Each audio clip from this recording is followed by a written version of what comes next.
యేసుక్రీస్తు ప్రభువారి ప్రశస్త నామములో ఉదయకాలపు వర్తమానాల కొరకు ఎదురు చూస్తున్న మీ అందరికీ మా హృదయపూర్వకమైనటువంటి వందనాలు. మాతో ఉన్న దైవ సేవకులు కూడా మీ అందరికి వందనాలు చెప్తారు. వందనాలు. రైట్. Praise the lord.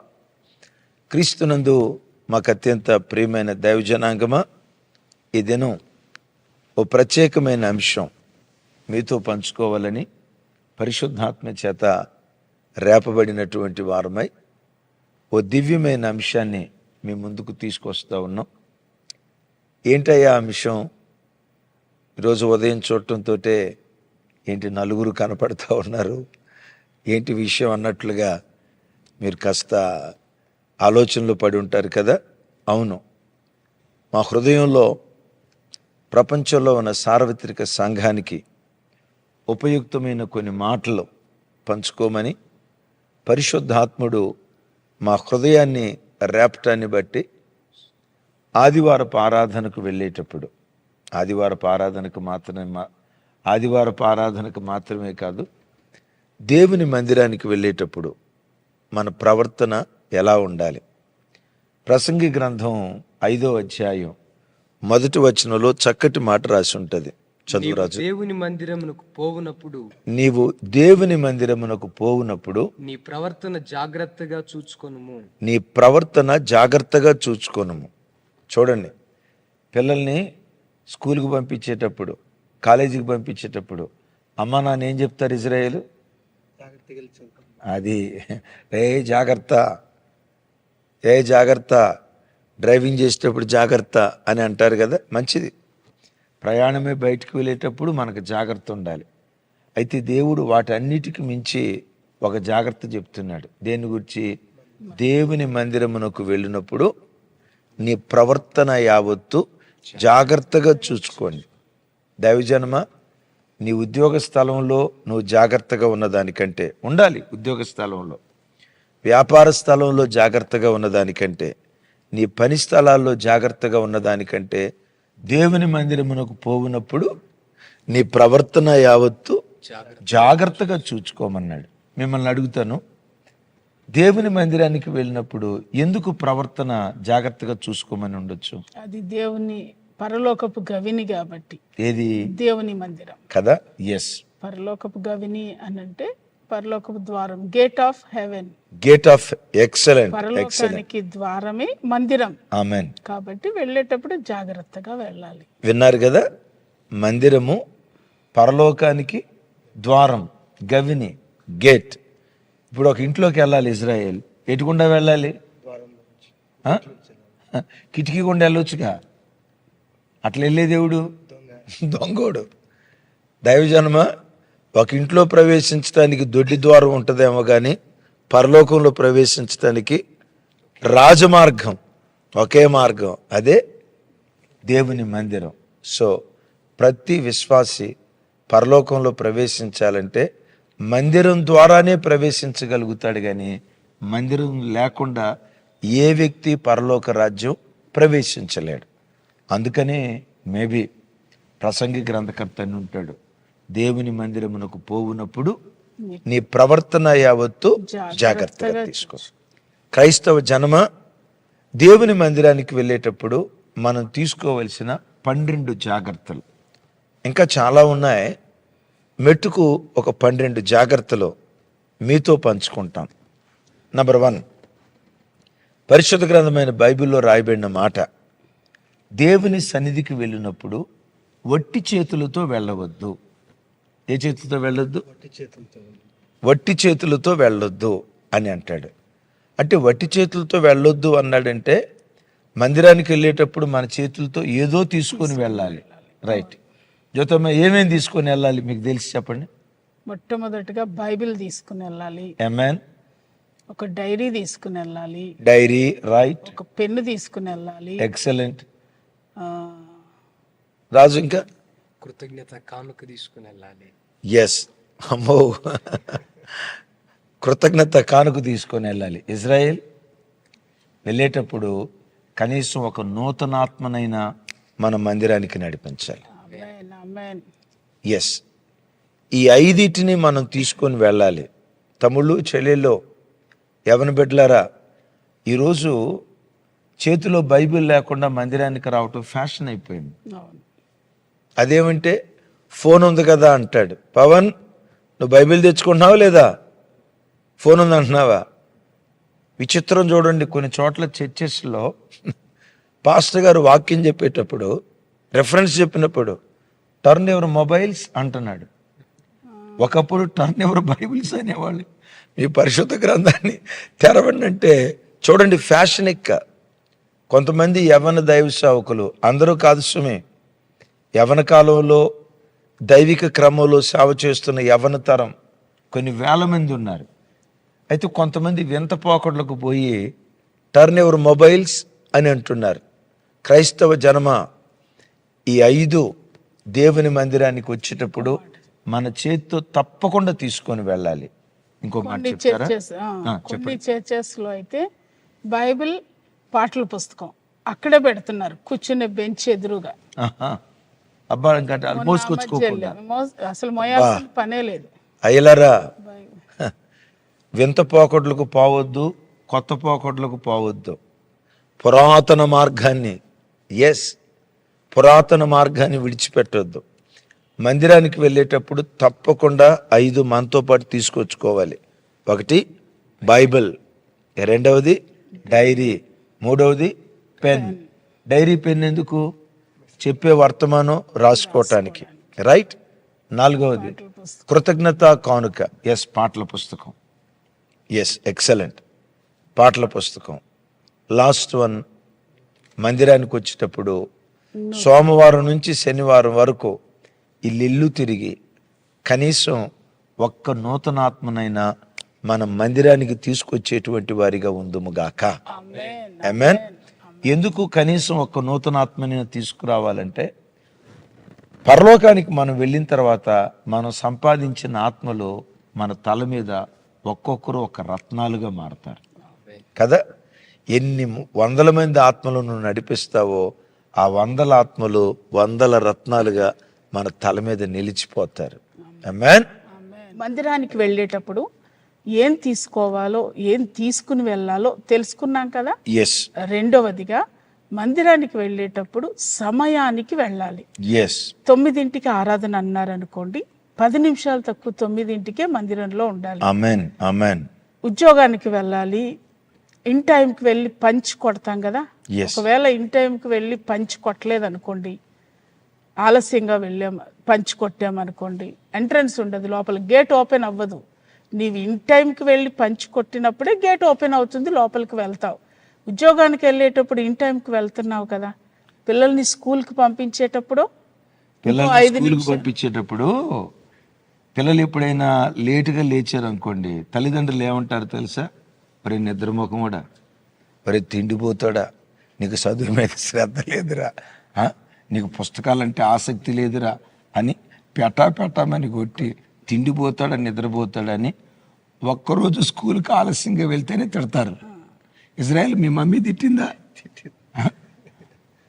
రాజు, ఇప్పుడు ఆదివారం స్కూల్కి లేటుగా వెళ్ళేటప్పుడు పిల్లల్ని తిట్టి పంపించారు కదా. క్రైస్తవ జనమ, ఆదివారం చర్చికి ఆలస్యంగా వచ్చిన నిన్నెవరు కొట్టాలా? భయం లేని జీవితం జీవించొద్దు. డ్యూటీకి టయానికి వెళ్తున్నాం, పిల్లల్ని స్కూల్కి కాలేజీకి టయానికి పంపిస్తున్నాం.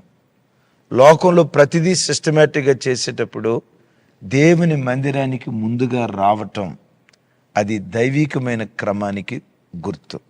ఎప్పుడు ఆరాధనకు ఇన్ టైం ఒక 5 నిమిషాలు ముందే దేవుని మందిరానికి వెళ్ళాలి. ఏమంటావు రాజు? మీరేమో ఆదివారం ముందే రావాలి అంటారు. అరే, నేనంటాం కాదు, వాక్యం చెప్తుంది. మొన్న ఒక తల్లి కామెంట్ పెట్టిందన్న, ఏమని? అయ్యా మీరు ఆదివారం మందిరానికి 10 నిమిషాలు ముందే రండి అని అంటారు. అవును. మా పాస్టర్ గారేమో మేము వెళ్ళేదాకా చర్చి తాళం కూడా ఓపెన్ చేయరు. సూపర్. అవునా? అవునన్నా.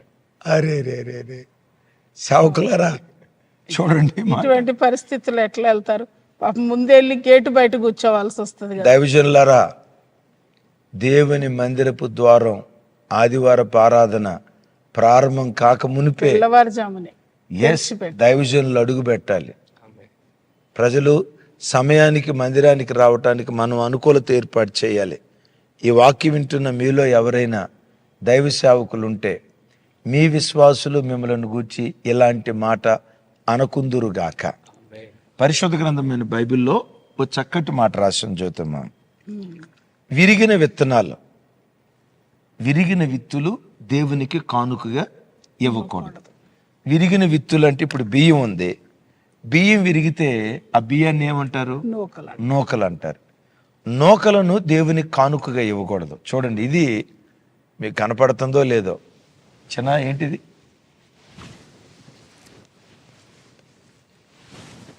పట్టుకో, తినరా చిన్నడా. పల్లీలు, పల్లి, వేరుశనగ, వేరుశనగ విత్తనాలు. విరిగిన విత్తులు దేవునికి కానుకగా వేయకూడదు. అంటే ఏది కానుకగా వేయాలి? సంపూర్ణ విత్తనం.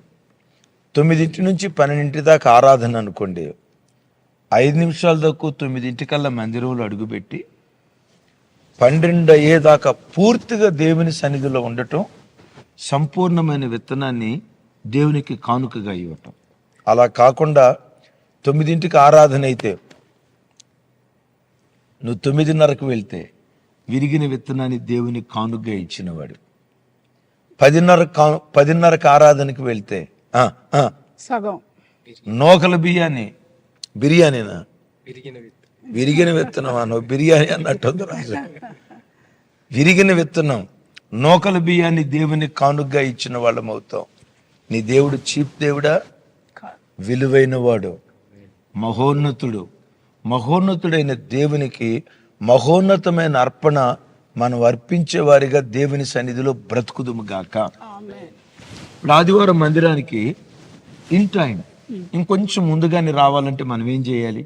ముందుగానే మన పనులన్నీ చక్కదిద్దుకోవాలి. శనివారమే సిద్ధపడాలి. ఎస్. కొంతమంది ఆదివారం ఉదయాన్నే లేచి 9కి తలస్నానం చేస్తారు. సూపర్. అది ఆరబెట్టుకోవడానికి అరగంట. డ్రైయర్లు యూజ్ చేయట్లేదు కదా, వెంట్రుకలు నూడిపోతాయని. ఫ్యాన్ కింద ఆరబెట్టుకోవడానికి అరగంట సేపు పట్టుద్ది. ఓకే, మరి ఆలస్యం అయిపోద్ది. అదే ముందే, శనివారానికి ముందే, శనివారమే ఆదివారం కొరకు సిద్ధపడాలి. పాత నిబంధన కాలంలో శనివారం వారికి విశ్రాంతి దినం. వారేం చేసేవారంటే శుక్రవారమే సిద్ధపడేవారు. ఆదివారపు అంటే శనివారపు అందుకని శుక్రవారపు దినాన్ని పాత నిబంధనలో సిద్ధపాటు దినం అనేవాళ్ళు చూస్తారు. సిద్ధపాటు దినం. సిద్ధపాటు దినం అంటే శుక్రవారమే సిద్ధపడేవాళ్ళు. ఇది శనివారం విశ్రాంతి దినం కాబట్టి మనకు ఆదివారం పునరుద్ధానపు దినం. ఆదివారం పునరుద్ధానపు దినం కాబట్టి శనివారం ఏం చేయాలి? సిద్ధపడాలి. అంటే సిద్ధపడటం అంటే పిల్లలకు బట్టలు రెడీ చేయటం. కానీ కొంతమంది చూడండి, ఆదివారమే ఇస్త్రీ చేసుకోవాలని చూస్తారు. ఈ ఇస్త్రీ పెట్టే లోపు కరెంటు పోయి ఉంటుంది. ఇంకా అయిపోయింది. కరెంటు పోయి ఉంటుంది. ఇప్పుడు కరెంటు పోయిందాకా కరెంట్ అమ్మారా, ఏసునామాలో కరెంట్ అమ్మారా అంటే అదే 10ంటికో వస్తుంది. అప్పుడు ఇస్త్రీ చేసుకొని ఆలస్యంగా వస్తాయి. అందుకని శనివారం ఇచ్చిన ఎట్లా సిద్ధపడాలి ఇజ్రాయెల్? కొంతమంది ఏం చేస్తారు, కొంతమంది ఆదివారం ఉదయమే మటన్ షాప్కి వెళ్ళి మటన్ తెచ్చుకొని వండుకొని తిని. చూడండి, అది కాదు, మా వాడికి మటనే గుర్తొచ్చింది. వండుకొని తిని కరెక్ట్గా వాక్యం టైంకి వస్తారు. ఆదివారం మటన్ దుకాణానికి అంటే నువ్వు విశ్వాసుకున్నప్పుడు అట్లాగే చేసేవాడు. చేసేవాడు కదా. రైట్.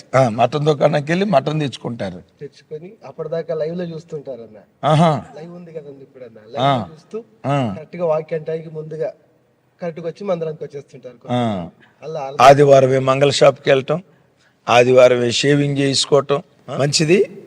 ఆదివారపు ఆరాధన విషయంలో మన మందిరంలో ఎంతోమంది బిడ్డలు దేవుని కృప సిస్టమేటిక్గా ఉంటారు.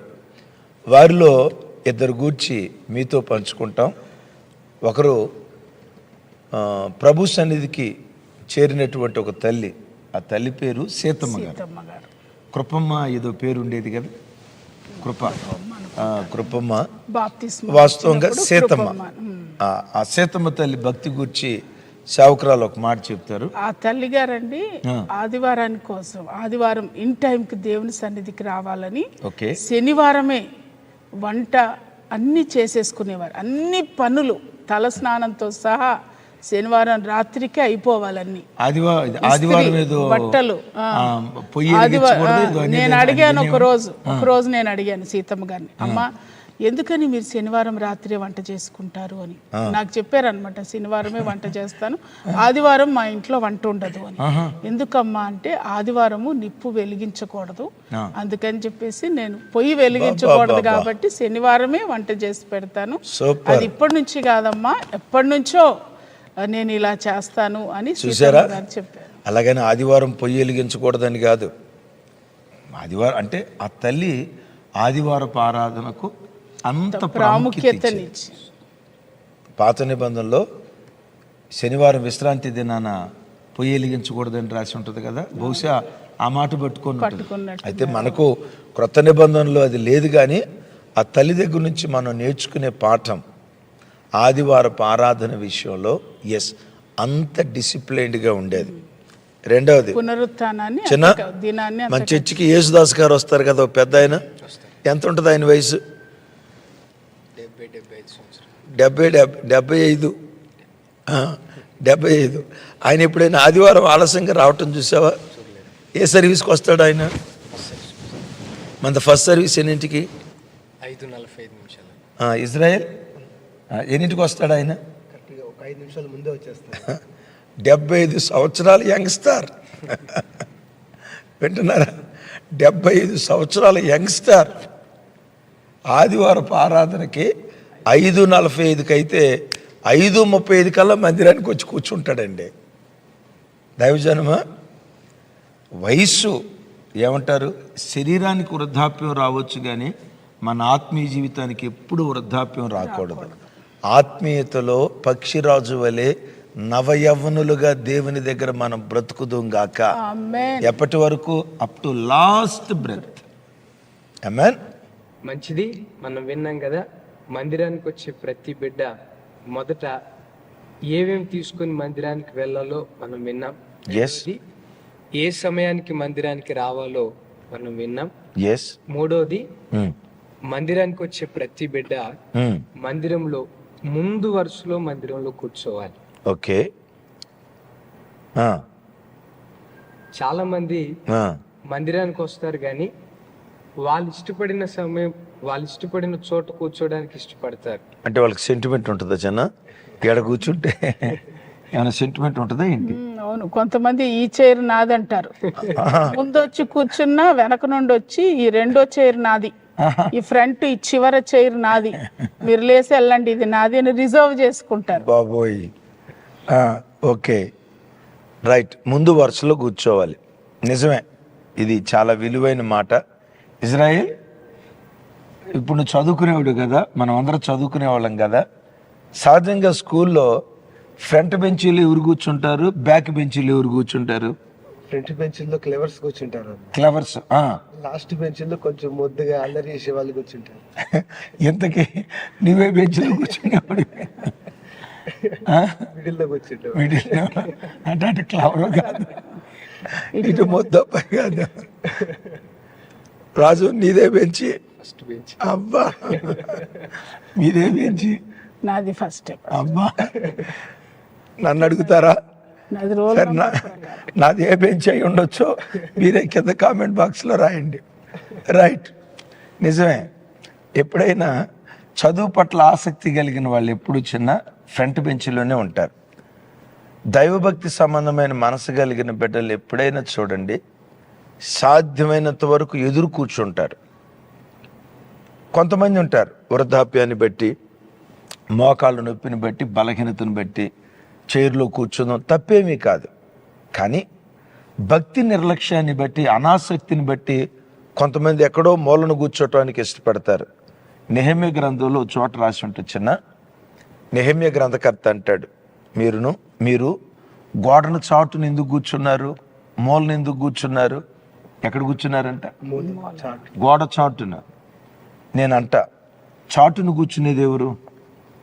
బైబిల్లో మనం చూస్తాం కదా, ఆదాము పండు తినక మునుపు, అంటే పాపం చేయక మునుపు దేవునికి ఎదురుగా వచ్చేవాడు. పాపం చేసిన తర్వాత షార్ట్ ఆదామా ఎక్కడున్నావు? చాటున్నదా? ఎక్కడ ఏ చాటున? చెట్టు చాటు. ఆదామేమో చెట్టు చాటును దాక్కున్నాడు. మందిరానికి వచ్చిన ప్రజల్లో పాపం చేసిన వాళ్ళు కానీ, దేవుని ఎదుట ముఖం చూపించుకోవడానికి ధైర్యం చాలని వ్యక్తి కానీ ఏదో ఒక మూలను చాటును కూర్చోవటానికి ప్రయత్నం చేస్తాడు. తమ్ముడు, చెల్లి, అలాగని మందిరం ఫుల్ ప్యాక్ అయిన తర్వాత మూలను కూర్చోవటం అది వేరు.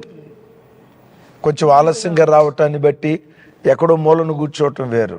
ఎప్పుడు దైవ సేవకుని ముఖాంతరంలో నుండి ఏ వాక్యం బయలుదేరి వస్తుందని దేవుని సన్నిధికి ఎదురుగా కూర్చోవాలి.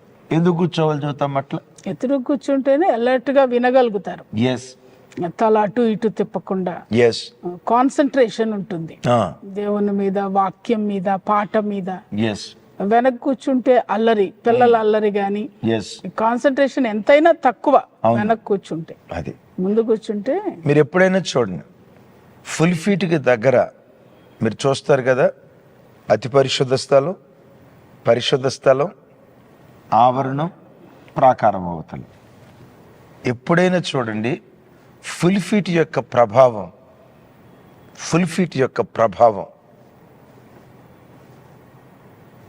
ఆ ఎఫెక్టివ్నెస్ అనుభవించిన వాళ్ళకి అర్థమవుతుంది.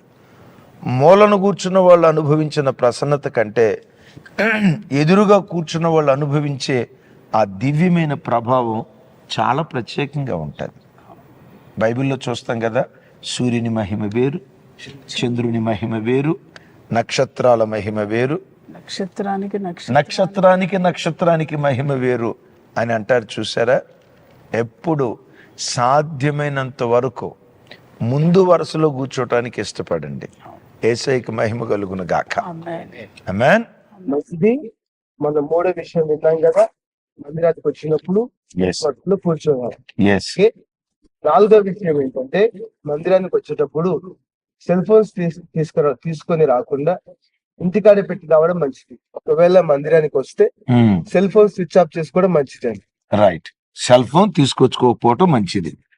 ఒకవేళ తెచ్చుకున్నా స్విచ్ ఆఫ్ చేసుకోవటం మంచిది. నిజమే రాజు, చాలా చోట్ల మందిరాల్లో ఎంత దాని చీటింగ్ అనాలా ఏమనాలో అర్థం కావట్లేదు. ఆ పదం మీరే పెట్టుకోండి. బైబిల్ తెచ్చుకుంటారా? ఆ బైబిల్ మధ్యలో ఫోన్ పెట్టుకొని పాస్టర్ గారు వాక్యం చెప్తూనే ఉంటారు.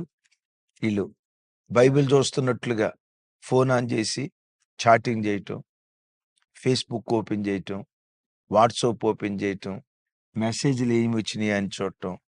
దైవజనమా, 2 గంటల సేపు దేవుని మందిరంలో కాన్సన్ట్రేటెడ్గా కూర్చోటానికి మనం ఇష్టపడలేదంటే ఇక ఇంట్లో ఇంక ఎలా బ్రతుకుతారో ఒకసారి ఆలోచించండి.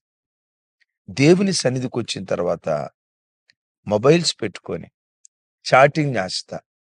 కొన్ని చోట్ల దౌర్భాగ్యం, ఘోరం ఏంటో తెలుసా? యవ్వన బిడ్డలు మందిరానికి వచ్చిన తర్వాత ఫోన్స్లో చాటింగ్ చేస్తూ ఉన్నారు. ఇంకొక అర్ధగంటలో ఆరాధన అయిపోద్ది, ఐమాక్స్ థియేటర్కి వస్తా, టికెట్స్ తీసి రెడీగా పెట్టు, లుమిలి పార్క్కి వెళ్దాం. ఎంత భయం లేని పరిస్థితిలో కొంతమంది యువత బ్రతుకుతున్నారో ఆలోచించండి.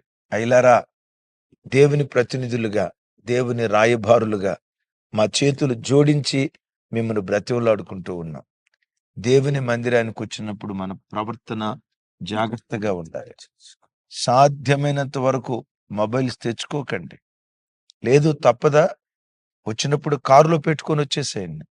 లేదు తప్పదా మందిరానికి తీసుకొచ్చిన తర్వాత పూర్తిగా స్విచ్ ఆఫ్ చేయండి. లేదు చాలా ఇంపార్టెంట్ విషయం ఏదన్నా ఉంది అని అంటారా, పూర్తిగా సైలెంట్ మోడ్లో పెట్టుకోండి. కొంతమంది బాధాకరం ఏంటో తెలుసా?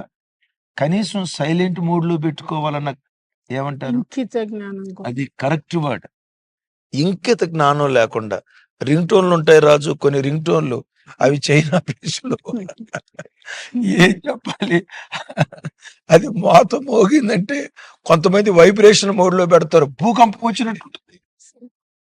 సైరన్ సైరన్ సైరన్ ఉమ్.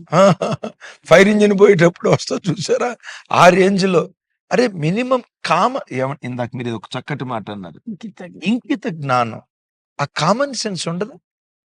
కొంతమంది చూడండి, దైవజనుడు వాక్యం చెప్తానే ఉంటాడా, ఫోన్ తీసుకొని హలో, ఉమ్. అరే ఏ మనుషులు అక్కడే ఫోన్ తీసుకొని హలో, వినపట్ల, పెద్దగా చెప్పు. దైవజన్మ, మందిరంలో మన ప్రవర్తన జాగ్రత్తగా ఉండాలి, జాగ్రత్తగా ఉండాలి. రైట్, మంచిది. దైవజనమ, ఇప్పటికీ 4 విషయాలు విన్నాం. మొట్టమొదట, వట్టి చేతులతో ఆరాధనకు రాకూడదు. మన చేతులతో ఏం తీసుకొచ్చుకోవాలో విన్నాం. రెండవది, ఆరాధనకు సమయానికి రావాలి, అదే కదా వింది. మూడవది, ఆరాధనకు వచ్చినప్పుడు ముందు వరుసలో కూర్చోవటానికి మనం ప్రయత్నం చేయాలి. రైట్. నాలుగవది, ఆరాధనకు వచ్చేటప్పుడు సాధ్యమైనంత వరకు మొబైల్స్ తీసుకురాకపోవటం మంచిది. ఒకవేళ తెచ్చుకున్న సైలెంట్ మోడ్లో పెట్టుకోవాలి. రైట్. ఇంకా అవకాశం ఉంటే స్విచ్ ఆఫ్ చేసుకోవచ్చు. ఇప్పుడు ఐదవది, ఆరాధనకు వచ్చినప్పుడు ఆరాధనలో ప్రతి బిడ్డ అక్కడ జరిగే కార్యక్రమాలలో ఏకీభవించాలి కదా. ఎందుకు ఏకీభవించాలి? బైబిల్లో ఆ మాటే కాదు, ప్రతి మాట ఇష్టమైందే. నాకు బహు ఇష్టమైనటువంటి మాట, బైబిల్లో ప్రతి మాట ఇష్టం, ఆణిముత్యం. బైబిల్లో చూస్తాం కదా, బంగారం కంటే, తేనె కంటే, జుంటు తేనె ధారల కంటే వాక్యం మధురం. ఏ మాటను మనం వదిలిపెట్టడానికి వీల్లేదు. కానీ ఏక మనసును గురించి బైబిల్ ఏమని రాసి ఉంటుందంటే, ఎక్కడ 2 3 కూడి నా నామములో ఏకీభవించి, విన్నారు ఈ మాట, ఏకీభవించి ప్రార్థిస్తారో ఆరాధిస్తారో వారి మధ్యలో నేను ఉంటాను అన్నారు. దైవజనమ, మనం ఆరాధనకు వచ్చినప్పుడు మనలో, మనం ఆరాధనకు వచ్చినప్పుడు మన మధ్యలో ఆత్మస్వరూపిగా దేవుడు సంచరించాలి. ఆమేన్. ఆత్మస్వరూపిగా ప్రభు సంచరించాలంటే ఏకీభవించాలి, ప్రజల మధ్యలో ఏక మనసు ఉండాలి. అంటే ఏకీభవించడం అంటే ఏంటి? దైవజనుడు మైకులో చెప్తాడు, అందరూ కళ్ళు మూసుకోనండి, ప్రార్థన చేసుకుందాం అని అంటారు. ఏం చేయాలి రాజు అప్పుడు? కళ్ళు మూసుకొని ప్రార్థన, అందరూ కళ్ళు మూసుకొని ప్రార్థన చేద్దాం, ఏకీభవించండి అంటారు. అందరూ కళ్ళు మూసుకోమన్నప్పుడు కొంతమంది ఏం చేస్తారు? ఇజ్రాయిల్ కళ్ళు తెరిచి చూస్తారు. చూడండి, గొడ్ల గూబిలకు అప్పుడు కళ్ళు తెరిచి చూస్తూ ఉంటారు. కళ్ళు మూసుకొని ప్రార్థన చేద్దాం అన్నప్పుడు కళ్ళు తెరిచి చూడటం ఏకీభవించటం. అందరూ నోరు తెరిచి ప్రార్థన చేయండి అని అన్నారు సేవకులు. ప్రార్థన చేయమన్నప్పుడు బుద్ధుడు ధ్యానం చేసినట్టు చేస్తారు కొంతమంది. ధ్యానం, ప్రార్థన చేయండి అన్నప్పుడు, నోరు తెరిచి ప్రార్థన చేయండి అన్నప్పుడు నోరు తెరిచి ప్రార్థన చేయటం, దాన్ని ఏమంటారు? ఏకీభవించటం. మీకు తెలుసా, ఎక్కడ ప్రజలు ఏకీభవిస్తారో పరిశుద్ధాత్ముడు అక్కడ సంచారం చేయటం ప్రారంభిస్తాడు. ఇప్పుడు దైవజనులు అంటారు, అందరం పాట పాడుకుందాం, పాట పాడదాం అంటారు. సేవకుడు పాట పాడదాం అన్నప్పుడు కొంతమంది ఏం చేస్తారు తెలుసా జ్యోతమ్మ? సీరియస్గా బైబిల్ చదువుతారు. అసలు ఎక్కడ లేని ఆసక్తి. ఇది ఏ ఆత్మ అనుకుంటున్నారు? దయ్యపాత్మ. చిన్న దయ్యపాత్మ. ఏకీభవించని ఆత్మ దయ్యపు ఆత్మ. అప్పుడు బైబిల్ తెరిచి వాక్యం చదువుతూ ఉంటాడు. ఎప్పుడు? పాటలు పాడేటప్పుడు. పాటలు పాడేటప్పుడు ఏకీభవించడం అంటే ఏంటి చూద్దామా? కలిసి పాడాలి, కలిసి పాడాలి, వారితో కలిసి పాడాలి, పాడేవారితో కలిసి చప్పట్లు కొట్టాలి, పాడాలి, ధ్యానిస్తూ ఆనందించాలి. దీన్ని ఏమంటారంటే ఏకీభవించటం. ఏకీభవించటం. ఏకీ ఏకీ కారు కీ కాదు, ఒకటే కీ. హిందీలో ఉంటుంది కదా, ఏకాయ్ ఏకాయ్. విన్నారా? ఏకీభవించాలి. చప్పట్లు కొట్టేటప్పుడు చప్పట్లు కొట్టాలి. కొంతమంది చప్పట్లు కొట్టరు. ఎట్లా, ఎంత నాజుగ్గా కొడతారు. బైబిల్ ఏమని రాస్తుంది? నీ పూర్ణ హృదయంతో, నీ పూర్ణ బలంతో, నీ పూర్ణ ఆత్మతో నీ దేవుడైన యెహోవాను సేవించిన యొడల అప్పుడు ఆయన నీకు ప్రత్యక్షమవుతాడు అని రాస్తుంది. విన్నారా? ఏకీభవించాలి. దైవజనులు అంటారు, దేవుడు చేసిన మేళ్ళన్నిటినీ జ్ఞాపకం చేసుకుంటూ అందరం లేచి ప్రభుని స్తుతించుదాం, ఆరాధించుదాం అన్న మాట అంటంతో మూసుకొని లేడి పిల్లలాగా చెంగుమని లేవాలి. ప్రభా, వారమంతా నన్ను కాపాడినందుకు స్తోత్రం అయ్యా. నీ మందిరావరణంలో నీ మందిరపు గుమ్మం తొక్కే భాగ్యం నాకు ఇచ్చినందుకు స్తోత్రం. నీ మందిరావరణాలు చూసే ధన్యత నాకు ఇచ్చినందుకు స్తోత్రం. ఈ వారంలో ఎంతోమంది ఆకులు రాలిపోయినట్లుగా రాలిపోయారయ్యా. పిల్లలను కోల్పోయిన తల్లిదండ్రులను కోల్పోయిన పిల్లలు, భర్తను కోల్పోయిన భార్యను కోల్పోయిన భర్త, దుఃఖసాగరంలో ఎంతోమంది లోకంలో బ్రతుకుతూ ఉంటే నా నాసిక రంధ్రాలలో ఇంకనూ నువ్వు ఊపిరించినందుకు నీకు స్తోత్రమేసయ్యా అని సేవకుడు చెప్పటం కాదు, లేవటంతో లేడి పిల్లలాగా గంతులేస్తా ప్రభువుని ఆరాధించాలి. యేసయ్యకి బలవంతంగా అర్పించే అర్పణిష్టమా, స్వేచ్ఛాపూర్వకమైన అర్పణిష్టమా? చూద్దామా? హృదయపూర్వకంగా స్వేచ్ఛాపూర్వకమైన అర్పణ. స్వేచ్ఛాపూర్వకమైన అర్పణ దేవునికి ఇష్టం. బలవంతంగా నోరు తెరవండి చిన్నపిల్లలు గారే చదువుకోరా అన్నట్లు భక్తిలో అట్లుండొద్దు. హృదయపు లోతులో నుంచి నాకో మాట గుర్తొస్తుంది, ఉత్సాహముగా ఇచ్చువానిని ఆయన ప్రేమిస్తున్నాడు. ఉత్సాహంగా ఏమి ఇవ్వాలి? స్తోత్రాలు ఇవ్వాలి, ఆరాధన. అందుకని ఏ కీర్తనలో చోట ఉంటుంది, భక్తుల నోట దేవునికి చేయు ఉత్సాహ స్తోత్రాలు ఉన్నాయి. ఏ స్తోత్రాలు? ఉసూరు స్తోత్రాలు కాదు. కొంతమంది నోట చూడండి ఉసూరు స్తోత్రాలు ఉంటాయి. ఉసూరు స్తోత్రాలు కాదు, ఉత్సాహ స్తోత్రాలు ఉండాలి, ఏకీభవించాలి. ఎస్, దైవజనుడు ఇప్పుడు వాక్యం చెప్తున్నాడు.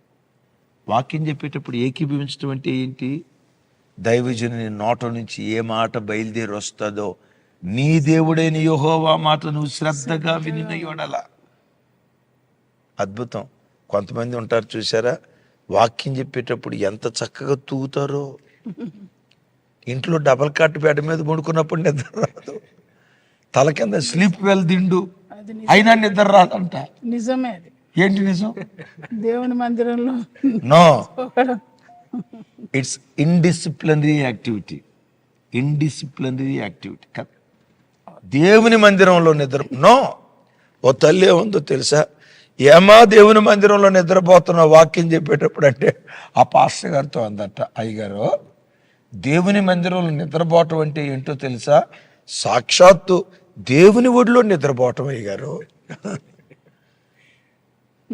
ఇంకొక ఆవిడ అందట, ఏమా నిద్రపోతున్నావు ముసలమ్మ అంటే, అయ్యగారు బైబిల్ ఏమని రాసింది, వృద్ధులు కలలు గంతులు అని రాసి ఉంది కదా. చూడండి, వీళ్ళకి ఈ రెఫరెన్స్లు దొరుకుతాయి.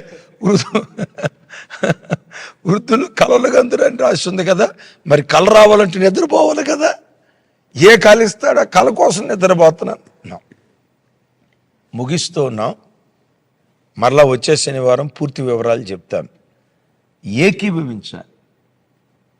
అక్కడ జరిగే ప్రతి కార్యక్రమంలో మనం ఏకీభవిస్తూ ఉంటే ఏక మనసు ఎక్కడుంటుందో ఒక అద్భుతమైన మాట. ఎక్కడ? అపోస్తుల కార్యం 1వ అధ్యాయంలో చూస్తాం కదా, మేడగది మీద వారు ఏక మనసుతో ఎడతెగక ప్రార్థన చేయుచుండిరి. ఏ మనసుతో? ఏక మనస్సుతో ఎడతెగక ప్రార్థన. ఏక మనస్సు. అక్కడ పురుషులు 120 మంది ఉన్నారు, శరీరాలు 120 రాజు, మనస్సు మాత్రం ఒక్కటే. శరీరాలను చూస్తూ 120 కనపడ్డాయి కానీ మనస్సు మాత్రం ఒకటే. ఏక మనస్సు ఉండేసరికి ఏం జరిగిందో తెలుసా? పరలోకంలో ఉండే పరిశుద్ధాత్ముడు ఏక మనసున్న స్థలంలోనికి ఆయన దిగొచ్చాడు. దైవజనమా, రేపు మన మందిరాల్లోకి పరిశుద్ధాత్ముడు దిగివచ్చును గాక, ఆత్మస్వరూపిగా మన మధ్యలో సంచరించును గాక, మన ఆరాధన మందిరాలు పరిశుద్ధాత్మ వశమైపోవును గాక. మందిరంలో అడుగుపెట్టిన ప్రతి బిడ్డ సుమయోనులాగా ఆత్మచేత నింపబడి ఆత్మలో పరవశులయ్యే కృప దేవుడు అనుగ్రహించును గాక. ఆమేన్. ఆదివారపు ఆరాధనకు మందిరానికి వెళ్ళేటప్పుడు మన ప్రవర్తన ఎలా జాగ్రత్తగా ఉండాలో 5 విషయాలు విన్నాం. ఇజ్రాయెల్ మొట్టమొదటి విషయం ఏంటి? మందిరానికి ఒట్టి చేతులతో రాకూడదు. ఓటి చేతులతో రాకూడదు. రాజు రెండో విషయం ఏంటి? సమయానికి రావాలి. మూడోది ముందు వరుసలో కూర్చోవాలి. నాలుగవది మొబైల్ ఫోన్స్ తీసుకురాకూడదు. ఇప్పుడు జ్యోతమ్మ మనం 5వది విన్నాం కదా. 5వది ఏంటి? ఏకీభవించాలి. ఈ 5 ప్రత్యక్షతలు నిశ్చయంగా దేవుడు మనందరికీ దయచేయును గాక. ఆమేన్. చిన్న ప్రార్థన దైవజనురాలు చేస్తారు. అందరూ ప్రార్థనలో ఏకీభవించండి. ప్రార్థన. మహోన్నతుడా, సర్వశక్తిమంతుడా, జీవాధిపతి, మీకు స్తోత్రమయ్యా. మంచి దేవుడవు, చాలిన దేవుడు. ఈ ఉదయ కాలాన ఓ చక్కని వర్తమానాన్ని ప్రజలకు మీరు అనుగ్రహించినందుకై Yes, Lord. నిజంగా మీ సన్నిధికి ఎలా రావాలి, మీ సన్నిధిలో ఎలా ఉండాలి, ఏం తీసుకుని రావాలి, ఎలా మీ సన్నిధిలో ప్రార్థించాలి, ఈ విషయాలన్నీ మీరు మాకు తెలియపరిచినందుకై స్తోత్రం.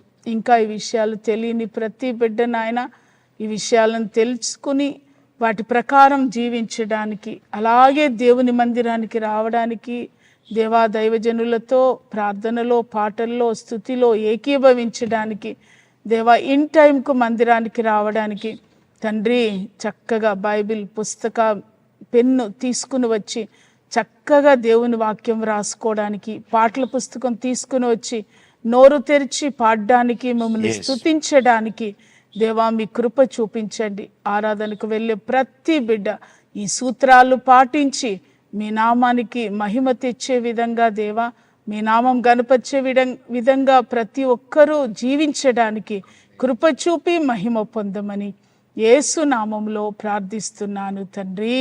ఆమేన్.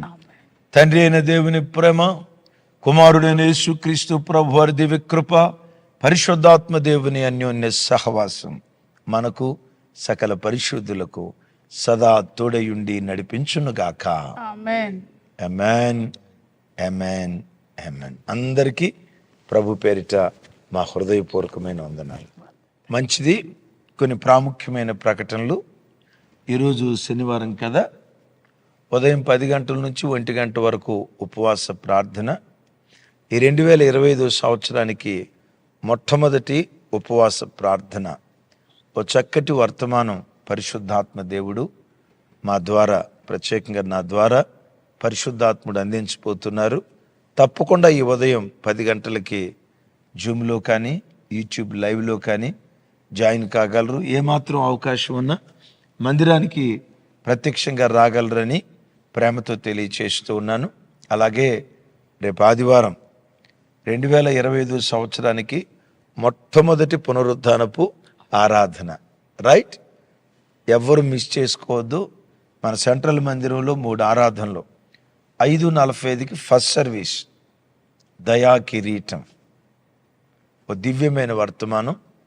అలాగే సెకండ్ సెషన్, థర్డ్ సెషన్లో దైవజనులు ఎడ్వర్డ్ విలియమ్స్ గారు మన మధ్యలో దేవుని వాక్యం చెప్పడానికి రాబోతూ ఉన్నారు.